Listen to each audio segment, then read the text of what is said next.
Así celebró Janet Jara su ajustada victoria en la primera vuelta de las elecciones presidenciales de Chile, pero ahora se enfrenta a una difícil segunda vuelta contra el ultraderechista José Antonio Kast.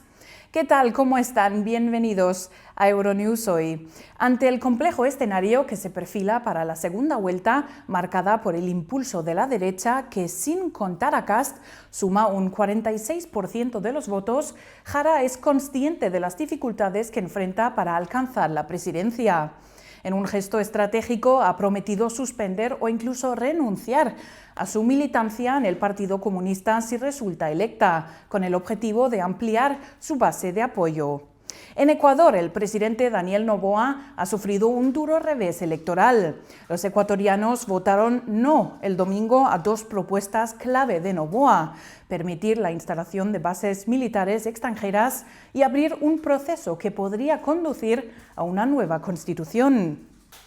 Por otro lado, el presidente de Estados Unidos, Donald Trump, ha abierto la puerta a dialogar con Nicolás Maduro en medio de crecientes tensiones en el Caribe. Estas son las noticias del día. La exministra de Trabajo Janet Jara, candidata del bloque izquierdista que llevó al actual presidente Boric a la presidencia, ha obtenido una estrecha ventaja sobre el candidato de extrema derecha José Antonio Kast en la primera vuelta de las elecciones presidenciales de Chile. Jara obtuvo este domingo menos del 27% de los votos frente al casi 24% de Kast, por lo que se celebrará una segunda vuelta el 14 de diciembre. Jara se enfrenta a un reto, y no solo por el estrecho margen de ventaja, sino porque el resto de candidatos de derechas eliminados de la contienda suman más de un 40% de apoyos. El populista Franco Parisi, que apela a una base desideologizada pero con políticas claramente derechistas, obtuvo mejores resultados de lo esperado, con aproximadamente el 20% de los votos y quedando en tercer lugar.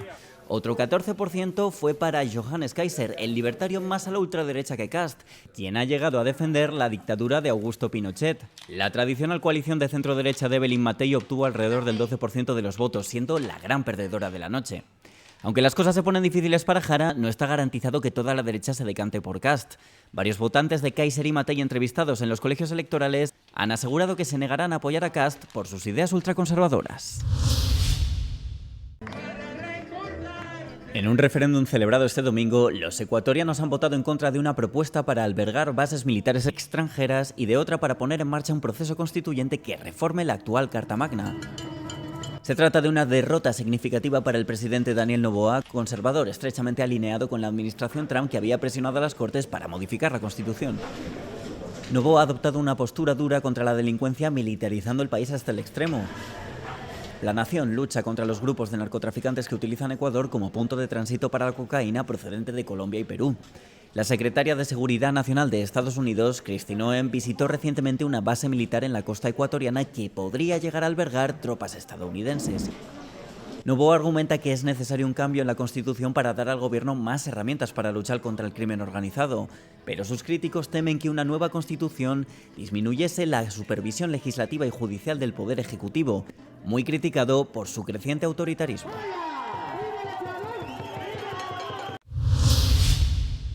El presidente Donald Trump ha afirmado que los republicanos deben votar a favor de publicar los archivos del caso Jeffrey Epstein, en un notable giro respecto a su anterior oposición. El mandatario, que aparece varias veces mencionado en los archivos del empresario condenado por tráfico sexual de menores, afirma ahora no tener nada que ocultar.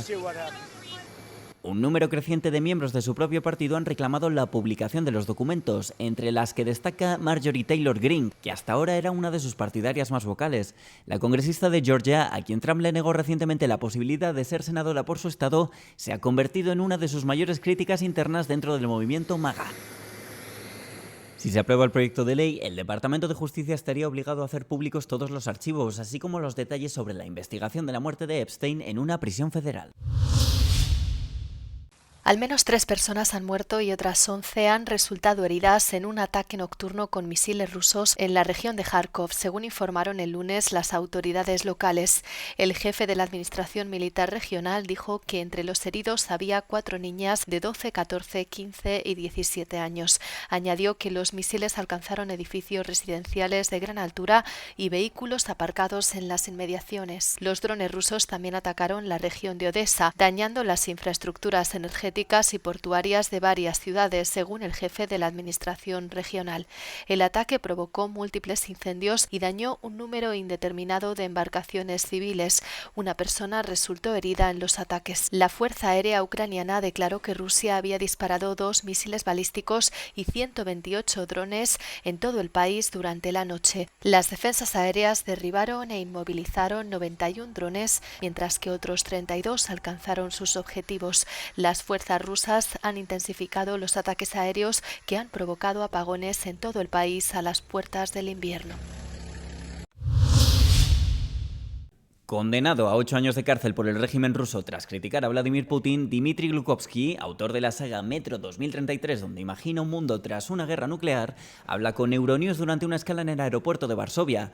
Le preguntamos al escritor si el escenario de una guerra nuclear entre Rusia y Occidente podría llegar a materializarse. El único escenario en el que Putin se vería realmente obligado a iniciar una guerra nuclear sería con tanques estadounidenses dirigiéndose a Moscú. Entonces él no tendría nada que perder, por lo que podría presionar el botón nuclear. El periodista considera que Putin no quiere firmar la paz o un alto el fuego. El objetivo de esta guerra es eliminar Ucrania como nación independiente y convertirla en un estado satélite controlado por Rusia. La paz no le ayudaría a conseguirlo porque la partida se pondría en tablas. Entonces, ¿cuándo y cómo cree este escritor de ciencia ficción que terminará la guerra con Rusia? Glukovsky lo tiene claro. Él afirma que está encantado con conquistar todo el Donbass, pero eso requeriría la retirada de Zelensky, lo que debilitaría las posiciones ucranianas internas. Pasarán algunos años y tal y como pasó con Crimea, el Donbass y esta invasión, Rusia se rearmará, reagrupará y atacará de nuevo porque no puede permitirse la existencia de un proyecto competitivo con una democracia pro-occidental. Esto es una amenaza para el poder del autócrata. Mientras él esté en el poder, esta guerra continúa. La próxima generación podrá empezar de nuevo, dado que no se trata de la seguridad nacional rusa, se trata de asegurar el poder de esta persona. Tan pronto como se haya ido por circunstancias naturales o forzadas, todo cambiará. Podrán ver la entrevista completa en la web de Euronews. El comisario de Comercio de la Unión Europea, Maroš Šefčovič, advierte sobre las crecientes tensiones en torno a determinados componentes críticos como los chips electrónicos y los minerales de tierras raras. Sus declaraciones se producen tras el reciente enfrentamiento entre el gobierno neerlandés y el chino tras la toma de control de facto de su filial europea por parte de la Haya, recurriendo a una legislación de la Guerra Fría para garantizar el suministro de sus microchips esenciales. El partido de Xi Jinping respondió interrumpiendo las exportaciones de estos productos tecnológicos desde China, hiriendo de gravedad a la industria automovilística mundial hasta hace 4 días, cuando reanudó estos envíos globales. En declaraciones exclusivas a Euronews, el comisario Šefčovič afirma que es necesaria una diversificación urgente de estos productos. Creo que la lección de esto es que necesitamos trabajar más estrechamente con nuestra industria y motivarlos para diversificar aún más la oferta. Simplemente tenemos que trabajar un poco más como Japón, donde están almacenando algunas de las materias primas críticas, algunas tecnologías y chips críticos. Y creo que esta sería una de las lecciones que queremos tener en cuenta en la nueva doctrina de seguridad económica que será presentada antes de fin de año. El ministro responsable, el ministro Karaman, dice que volvería a hacerlo. ¿Aprecia lo que hicieron los neerlandeses? ¿Cree que hicieron lo correcto? Creo que no estamos al tanto de todos los detalles porque mucha de esta información es muy delicada. Así que creo que si hablamos de los detalles, de los pasos concretos que se tomaron, entiendo que la toma del liderazgo de Nexperia y del rol del CEO, a nivel de los equipos técnicos se revisaron los detalles de la operación. Era muy importante para mí mostrar un lado, la unidad y solidaridad europeas, lo cual hicimos, y resolver la amenaza inmediata respecto a la producción de empresas importantes.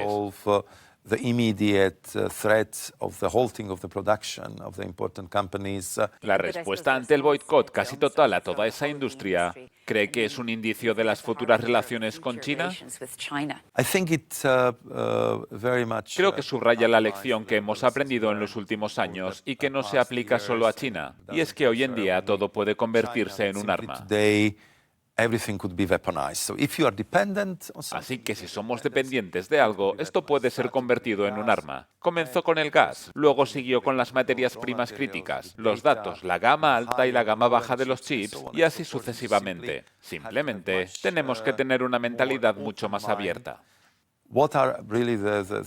Y saber cuáles son realmente los elementos críticos de la economía europea que necesitaremos vigilar mucho más de cerca.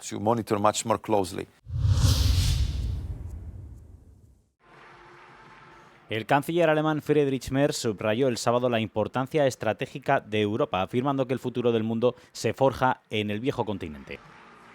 En su intervención en la conferencia del Día de la Unión Joven Alemana, Merz afirmó que no se trata solo de la Unión Europea, sino de los principios que guían la convivencia de los pueblos del continente. El titular reza así: el futuro del mundo se está creando en Europa. Repito, el futuro del mundo se está creando en Europa. Entsteht in Europa. Und liebe Freundinnen und Freunde, diesen Gedanken, den möchte ich Queridos amigos, quiero compartir este pensamiento y me gustaría reflexionar con vosotros una vez más. No nos limitamos a mirarnos a nosotros mismos. No miramos solo a esta Unión Europea. Nos fijamos en un modelo político, en un principio, en decisiones fundamentales sobre cómo queremos vivir juntos. grundlegende Entscheidungen, wie wir miteinander leben wollen.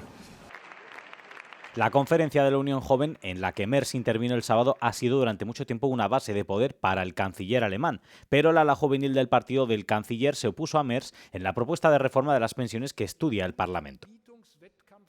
Según Merz, que reafirmó su apoyo, es importante como canciller y líder del partido de la CDU tener en cuenta las necesidades de las personas mayores.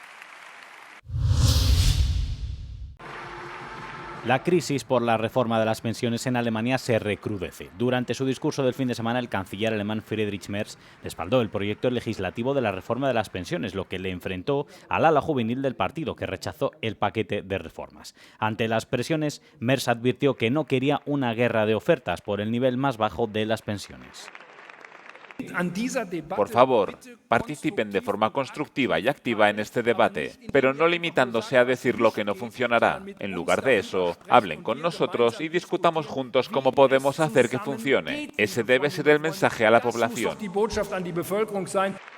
La polémica sobre la reforma de las pensiones en Alemania tiene su origen en la disposición del proyecto de ley que garantiza la subida de las pensiones hasta 2031. Según el proyecto, entre 2032 y 2040 se incurriría en unos costes adicionales de 120.000 millones de euros. En octubre, unos 18 diputados de la coalición gobernante de Merz, en su mayoría de la Jung Union del partido CDU, dejaron claro que no votarían a favor del paquete de pensiones en su forma actual.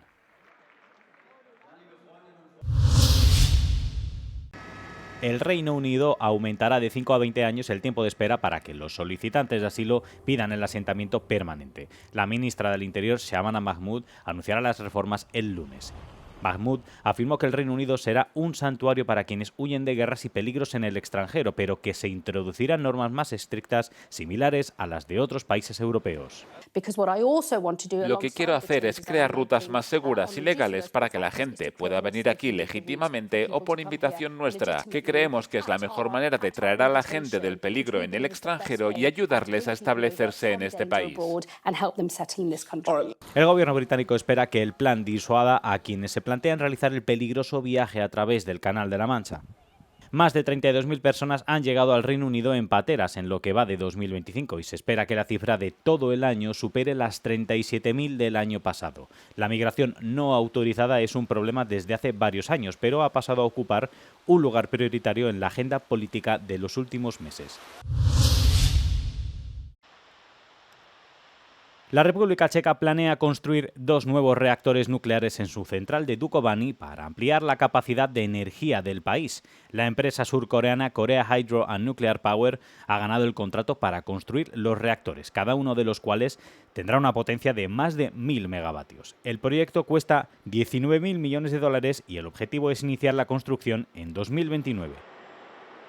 El director ejecutivo de Dukovany declaró que la energía nuclear generará entre un 50 y un 60% de electricidad en torno a 2050 en la República Checa.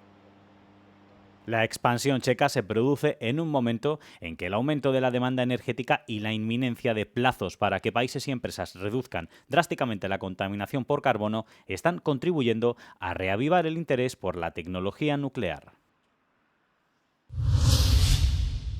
¿Están preparadas las ciudades europeas para el cambio climático?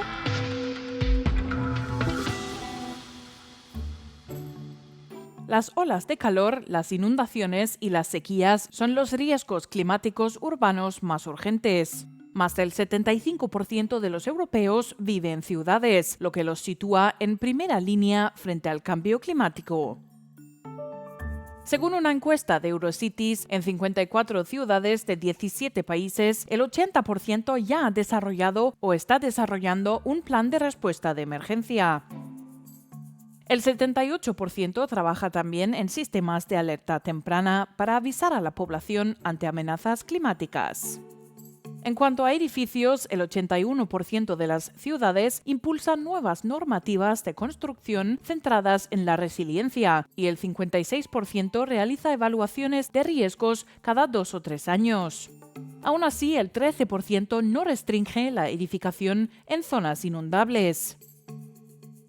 Pese a que el 61% de las ciudades europeas cuenta con un máximo de 10 empleados dedicados a la adaptación climática, la falta de financiación personal y coordinación entre organismos sigue siendo el mayor obstáculo. Los ingresos municipales y la financiación de la UE siguen siendo las fuentes más accesibles para impulsar estas medidas. No, Portugal no está prohibiendo todas las prácticas islámicas. Afirmaciones virales en redes sociales afirman que Portugal está prohibiendo todas las leyes y prácticas islámicas y que su incumplimiento supondrá una multa de 4.000 euros. Este post viral además alega que cada vez más países de la Unión Europea seguirán el mismo ejemplo que Portugal. Incluyó un vídeo en el que también se hacen las mismas afirmaciones, señalando que Francia, Italia, Suecia, Austria y Bélgica también van a aplicar las mismas medidas.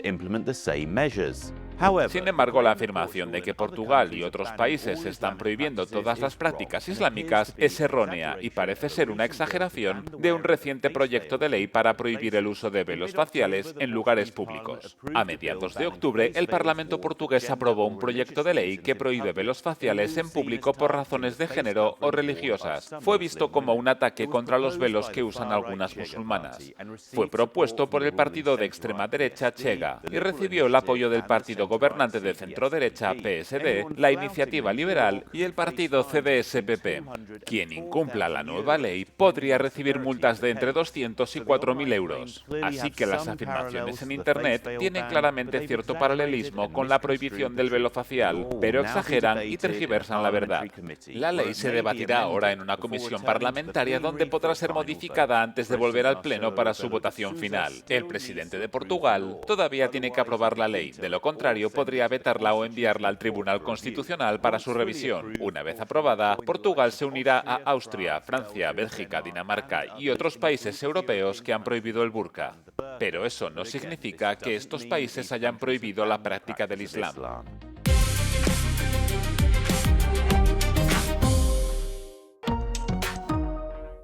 En nuestro No Comment del día podrán ver imágenes de París. La capital francesa ha dado paso a la Navidad con el alumbrado de los Campos Elíseos con 2 millones de luces. Pero antes les recordamos que pueden mantenerse informados sobre todo lo que ocurre en Europa y el mundo en nuestras redes sociales y en nuestra página web.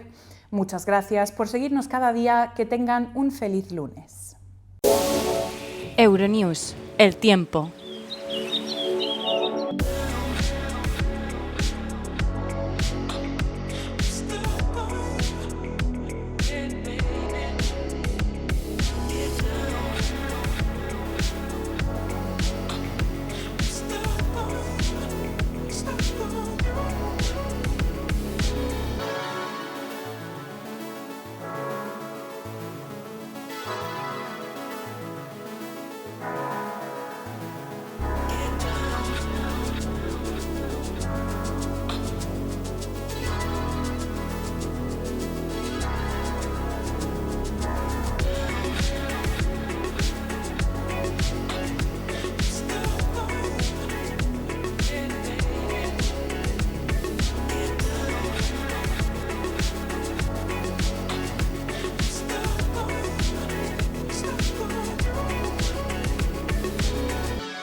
Unidos. Derrière moi, vous l'entendez, vous allez voir cette illumination va aller jusqu'à 30 secondes.